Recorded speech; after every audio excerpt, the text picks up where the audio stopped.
12वीच्या परीक्षेला सुरुवात झाली आहे। आज 12वीचा पहिला पेपर आहे। इंग्रजीचा हा पेपर आहे, तर शेवटचा पेपर 18 मार्चला होणार आहे।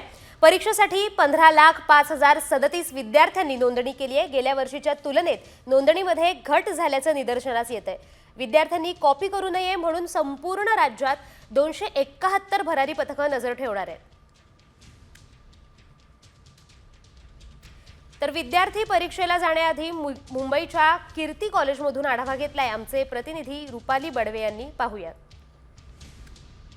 राज्यभरामध्ये आजपासून 12वीच्या लेखी परीक्षांना सुरुवात होत आहे। सध्या मी कीर्ती कॉलेजमध्ये आहे आणि कीर्ती कॉलेजमध्ये आपण पाहत आहोत की हे सगळे 12वीचे विद्यार्थी आहेत। आज इंग्रजीचा पहिलाच पेपर आहे आणि सगळ्या विद्यार्थ्यांना महाविद्यालयामध्ये सोडलं जात आहे।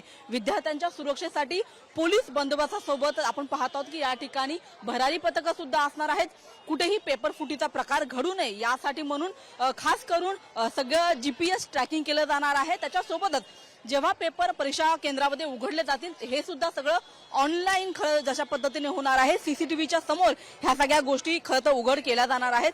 आज परीक्षा असल्यामुळे विद्यार्थ्यांची गडबड आहे, त्याच्यासोबत पालकांचा देखील एक मोठी गर्दी आपल्याला महाविद्यालयांच्या बाहेर पाहायला मिळत आहे। हॉल तिकीट घेऊन प्रत्येक विद्यार्थी आज महाविद्यालयामध्ये येत आहे। खरं तर वर्षभर अभ्यास केलेला असतो, थोडंसं दडपण असतं, मात्र आज या सगळ्या परीक्षांना सामोरं जाण्याची वेळ खरं तर या विद्यार्थ्यांवरती आहे। कॅमेरामन गणेश कानडेसह मी रुपाली बडवे, साम TV मुंबई।